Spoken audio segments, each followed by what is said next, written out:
3 भैंस और एक झोटा और पिकअप गाड़ी रिकवरी कर ली थी। ये सारे मुलजिम यूपी के हैं। ये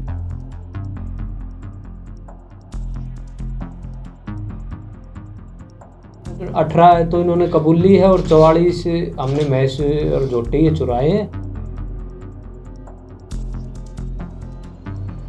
ये 4 सदस्य, एक सदस्य अभी भी इनका बकाया पप्पू है। ये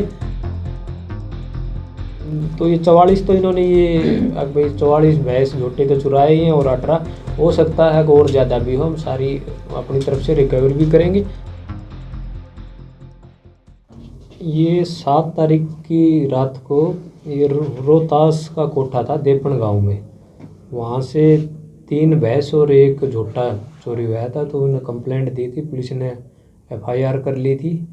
तो तीतरम पुलिस के द्वारा 8 तारीख को नाका लगा के ये हरसोला गांव में तो मुखबरी मिली थी। आसिफ को और 3 भैंस और एक झोटे को बरामद कर लिया था। जो उसका ड्राइवर था सुनील, वो भागने में कामयाब हुआ था। फिर तीतरम पुलिस द्वारा उसके ड्राइवर को भी पकड़ ले आए।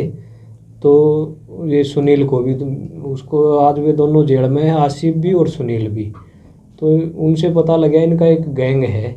इनके गैंग में एक ये ताहिर और ये कामिल और पप्पू ये और हैं। तो उसके लिए ये एंटी थेफ्ट का SP साहब की तरफ से गठन हुआ था 29 नवंबर को। ये जांच एंटी थेफ्ट इंचार्ज राजेंद्र को दी गई।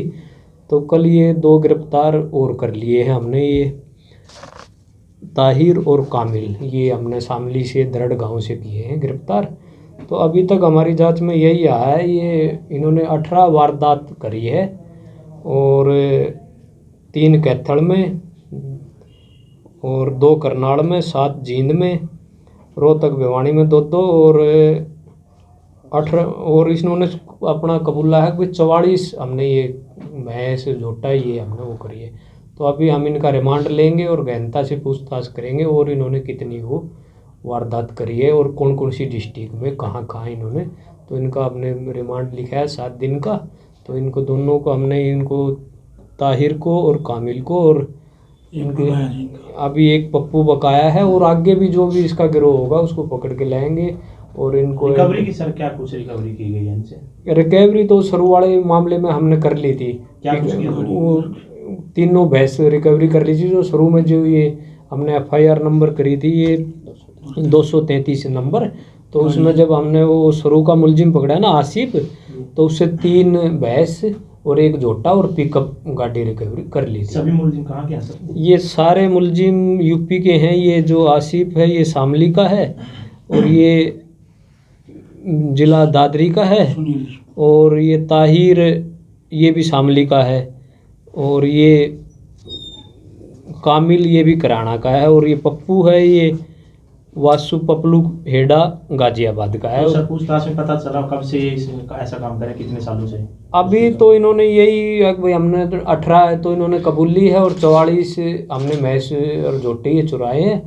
तो इसके लिए और हमने रिमांड लेंगे। अब इसका रिमांड लिखा है, जो भी जांच में सामने आएगा अब इनका कितना बड़ा गिरोह है और क्या है हम पूरी गहनता से पूछताछ करेंगे और आगे और भी जितनी भी चोरियां उनको भी ट्रेस करने की कोशिश करेंगे। इनकी टीम को बहुत बहुत एंटी थेफ्ट वाले राजेंद्र की इनको बहुत बहुत बधाई हो।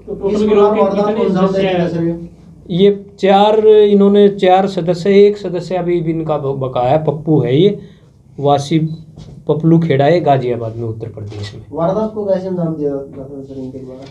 ये रात को जैसे कोई खेत वगैरह में गांव से बाहर खेत बना लिया और वहाँ कोठड़ा बना रखा है, मैसों का बना लिया। तो रात को अपने ये वो करते थे मुखबरी टाइप से, भी दिन में वो मतलब रात को करते थे जितनी भी वारदात थे।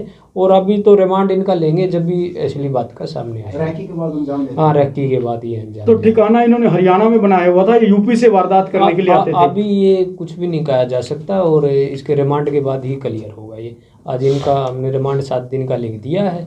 तो हम तो ये 44 तो इन्होंने ये भाई 44 भैंस झोटे तो चुराए ही हैं और 18 हो सकता है कि और ज़्यादा भी हो। हम सारी अपनी तरफ से रिकवर भी करेंगे।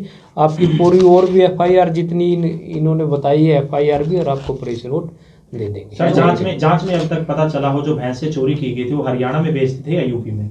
अभी ये रिमांड पे पता लगेगा। अभी इसका जो पकड़े गए हैं पहले भी उन पे मामले दर्ज है कोई? हाँ, मामले दर्ज है, उन पे 18 FIR है। हाँ, अभी उनकी आपको हम भी दूसरी डिस्ट्रिक्टों से और भी पूछ लें, इससे ज़्यादा भी हो सकते हैं। और तो भैंस चोरियों के तो 18 जो मैंने बताया ना, ये जैसे 7 जींद में, तो ये इन्होंने तो अभी यही बताया हमने इस डिस्ट्रिक्ट में भी चुराई है। 2 वारदात करनाल में दी है, 2 आसी में दी है, ऐसे इन्होंने 18 वारदात तो वो करा है। और अभी देखेंगे इनका कितना बड़ा गिरोह है। तो थैंक यू। भैंसी चोरी करते थे और भी कुछ चोरी करते थे? अभी रिमांड के बाद ही, अब आज इनका रिमांड पेश करेंगे, रिमांड लेंगे, उसमें सारी जो भी सामने आएगा। हरियाणा को टारगेट किया गया, यूपी के अंदर भी कुछ ऐसा है? वो रिमांड के बाद ही पता लगेगा। जो STF टीम बनाई गई है? नहीं, ये एंटी थेफ्ट बनाई है। ये एसपी साहब ने इसके 29 नवंबर को एसपी साहब ने एंटी थेफ्ट का गठन किया है। इसका इंचार्ज लगाए सब इंस्पेक्टर राजेंद्र सिंह, ये भी और सब राजवीर और सारी टीम। तो इसलिए जैसे अपना कैथल ज़िले में चोरियों को देखते हुए, अगर चोरियाँ हो रही हैं तो उनको ट्रेस करने के लिए एसपी साहब की तरफ से इसलिए ये गठन किया गया। थैंक यू, धन्यवाद।